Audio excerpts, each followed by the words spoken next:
Assalamualaikum warahmatullahi wabarakatuh. Alhamdulillahi wahda,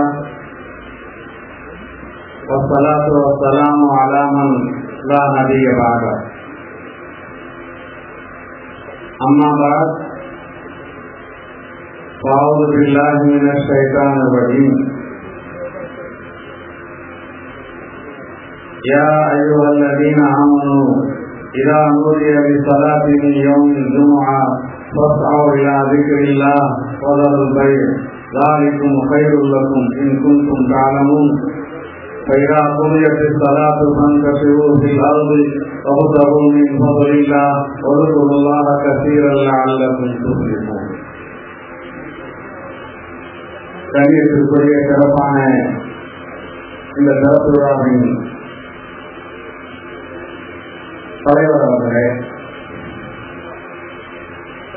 மனிதநேய மக்கள் கட்சியின் சிறப்பு தலைவர் பேராசிரியர் ஜவாஹிருல்லா சாஹிப் எம்எல்ஏ அவர்களே, மனிதநேய மக்கள் கட்சியின் தலைவர், நாமுகாவின் தலைவர், மாநில தலைவர் மௌலானா ரசாரி அவர்களே, மேடையில் அமர்ந்திருக்கின்ற தலைவர்களே, மஸ்ஜிதே ரஹ்மத்தின் நிர்வாகிகளே, உலமாயே கிராமங்களே, கடலூர் மாவட்டத்திலிருந்து இந்த புதிய பள்ளிவாசல் சிறப்பு விழாவில் கலந்து கொண்டு அங்கே உரையாற்றப்படுகின்ற உரைகளை எல்லாம் செவிக்கு பயன்பட வேண்டும் என்ற நோக்கத்திலும் புதிய பள்ளிவாசலை தடுக்கின்ற நேரத்தில் இந்த நெய்வேலி மக்கள் அடைகின்ற சந்தர்ப்பத்தில் நாமும் பங்கு கொள்ள வேண்டும் என்ற நோக்கத்தில் உதவி தந்திருக்கின்ற அருமையான சகோதரர்களே,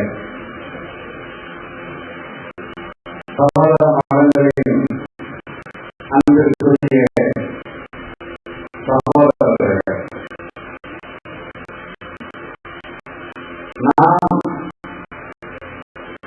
எல்லாருமே அல்லாஹ்வின் அடியார்கள். எந்த மதத்தவர்களாக இருந்தாலும் சரி, முஸ்லிம்களாக இருந்தாலும், கிறிஸ்தவர்களாக இருந்தாலும், இந்து மதத்தவர்களாக இருந்தாலும், இந்த உலகத்தை எந்த இறைவன் படைத்தானோ, இந்த உலகத்தை எந்த இறைவன் பாதுகாத்துக் கொண்டிருக்கின்றானோ, இந்த உலகத்தினுடைய பேரரசன் நாட்டியாளன் அதிபதி யாரோ, உங்களையும் நம்மையும் படைத்து பாதுகாக்கின்றவன் எவனோ அந்த அல்லாஹ்வின் அடியார்கள் இருந்தார். அந்த அடிப்படையில் நாமெல்லாம் சகோதரர்கள். சொல்வார்கள் இறுதி நபி ஸல்லல்லாஹு அலைஹி வஸல்லம், அல் கல்பு குல்லுஹு நிஅமத்துல்லாஹ், படைப்பினங்கள் அனைத்தும் மனிதர்கள் மட்டுமல்ல, உயிரினங்கள் மட்டுமல்ல, அல்லாஹ்வால் படைக்கப்பட்ட, இறைவனால் படைக்கப்பட்ட படைப்பினங்கள் அனைத்தும் அல்லாஹ்வுடைய குடும்பம் என்று சொல்வார்கள். இங்கே குழுந்திருக்கின்றன ஒரே குடும்பத்தை சார்ந்தவர்கள். அந்த அடிப்படையில் தான் உங்களுடைய சந்தோஷம் எங்களுடைய சந்தோஷம், எங்களுடைய சந்தோஷம் உங்களுடைய சந்தோஷம், உங்களுடைய மகிழ்வு எங்களுடைய மகிழ்வு. இந்த உலகத்தை பொறுத்து நாமெல்லாம் இப்படி ஒன்றுபட்டு இருக்கும்போது கவலை இல்லாமல் வாழலாம். நமக்கு அல்லாஹ் நம்மை படைத்த இறைவன் அறிவை கொடுத்திருக்கிறான். அந்த அறிவை சரியான முறையில் பயன்படுத்தும் போது இந்த உலகத்தை படைத்த இறைவன் யார் என்பதை கண்டுபிடித்துவிட முடியும். அல்லாஹ்வின் அடியார்களே, கடைசி நேரத்தில் பேசிக் கொண்டிருக்கிறேன். இஸ்லாம் வெறும் வணக்க வழிபாடுகளை கொண்ட மார்க்கம் அல்ல. அதை போன்று இந்த உலகத்தை மையமாக வைத்து பொருளாதாரத்தை அடிப்படையாக கொண்ட மார்க்கமும் அல்ல. வணக்க வழிபாடுகளும் பொருளாதார திட்டங்களும் முழுமையாக பெற்ற மார்க்கம் இஸ்லாம்.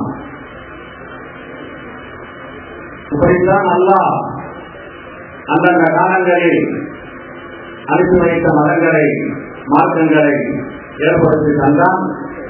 ஆனால் காலங்கள் போக அந்த மதங்கள் எல்லாம் வணக்க வழிபாடுகளுக்கு சொந்தமானதாக ஆக்கிவிட்டு உலகத்தினுடைய முன்னேற்றங்கள், பொருளாதாரங்கள், ஆட்சிகள் எல்லாம் அது இசங்களின் கைவசம் கொடுத்துவிட்டன. கம்யூனிசம், சோசலிசம், கேபிட்டலிசம், இப்படியாக எத்தனை விஷயங்கள். ஆனால் இறுதி மார்க்கமாக இஸ்லாம் எல்லா இசங்களையும் உள்ளடக்கி வணக்க வழிபாடுகளையும் முறைப்படுத்தி இந்த உலகத்திற்கும் மருத்துவத்திற்கும் பயன்படக்கூடிய மார்க்கமாக உண்டாக்கப்பட்டிருக்கிறது. உங்களிடத்திலே நான் வாசித்த ஆயர்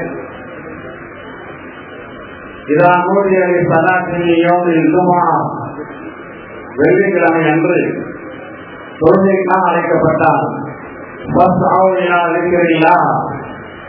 அல்லாஹுவை நினைவு கூற விரைந்து வாருங்கள், அல்லாஹுவை வணங்க விரைந்து வாருங்கள், அல்லாஹுவை தொட விரைந்து வாருங்கள். நீங்கள் செய்து கொண்டிருந்த அந்த பொருளாதாரத்தை, நீங்கள் செய்து கொண்டிருந்த அந்த பொருளைக்கும் முறையை விட்டுவிடுங்கள். தாவிற்கும் கையுள்ளக்கும் என்பதும் காரணமும் வணங்க வேண்டிய நேரத்தில் வணங்கி பொருளீட்ட வேண்டிய நேரத்தில் பொருளீட்டுவது அதுதான் உங்களுக்கு சிறந்தது. வெறுமனே 24 மணி நேரமும் இறைவணக்கத்திலே ஈடுபடுத்தி இந்த உலகத்தை நாசப்படுத்தி விடாதீர்கள். இந்த உலகமே எது என்று நினைத்து காசு பணம் சொத்து சுகம் என்று எப்போது பார்த்தாலும் கடை, எப்போது பார்த்தாலும் பயிர், எப்போது பார்த்தாலும் விவசாயம், எப்போது பார்த்தாலும் வேலை என்று தெரிந்து பள்ளிவாசலை மறந்து உங்களுடைய வாழ்க்கையை வீணாக்கி விடாதீர்கள். சொல்லுகிறான், வியாபாரம் செய்ய வேண்டிய நேரத்தில் வியாபாரம் செய்யுங்கள், விவசாயம் செய்ய வேண்டிய நேரத்தில் விவசாயம் செய்யுங்கள், தொழ வேண்டிய நேரத்தில் தொழுங்கள் என்று சொன்ன அல்லாஹ் அடுத்து சொல்வான், சரிதா சூரியத்தின் சலா தொழுகை முடிந்துவிட்டால் சந்தசிவனாலும் திரும்பவும் பூமிக்கு பார்த்து சென்று உங்களுக்கு தேவையான ரிசுக்குகளை, செல்வங்களை தேடுங்கள் என்று சொல்லியிருக்கிறான். வியாபாரத்தில் விவசாயத்தில் இருந்தவர்களை அழைத்து பள்ளிவாசலுக்கு வாருங்கள் என்று சொன்னான். பள்ளிவாசலில் வேலை முடிந்துவிட்டால் திரும்பவும் உங்களுடைய வியாபாரத்திற்கு செல்லுங்கள் என்று சொல்கிறான். இதுதான் இஸ்லாத்தினுடைய தாற்பயம், இதுதான் இஸ்லாத்தினுடைய உண்மையான விளக்கம். ரப்பனா ஆத்தினா ஃபித் துன்யா ஹஸனா வ ஃபில் ஆখিরাতি ஹஸனத்தன் வ கினா அஸாபன்னார். எல்லோருக்கும் தெரிந்ததுவா, எல்லோரும் பாடமாக்கி இருக்கின்றதுவா. எங்களுடைய ரப்பே, எங்களை வளர்ப்பவனே, எங்களை பாதுகாப்பவனே, எங்களை படைப்பவனே, நாங்கள் இந்த உலகத்தில் வாழும் போது நாங்கள் எதையெல்லாம் பெற்றால் எங்களுடைய வாழ்க்கை நல்லதாக இருக்குமோ அதையெல்லாம் தந்தருள்வாயாக. என்ன அருமையான வார்த்தை, சுருக்கமான வார்த்தை. பல மணி நேரங்கள் கேட்க தேவையில்லை. இந்த ஒரே ஒரு துவா இருந்தால் போதும் நாம் இந்த உலகத்திலே முன்னேறுவது. ரப்பனா ஆத்தினா ஃபித் துன்யா ஹஸனா வ ஃபில் ஆখিরাতি ஹஸனா. நாங்கள் இந்த உலகத்தில் இருந்து பிரிந்து மரணம் அடைந்த பின்பு, மறுவாழ்க்கை அடைந்த பின்பும் அங்கே எங்களுடைய வாழ்க்கையை அழகான, சந்தோஷமான, வெற்றிகரமான வாழ்க்கையாக ஆக்குவை என்று பார்க்கிறார்.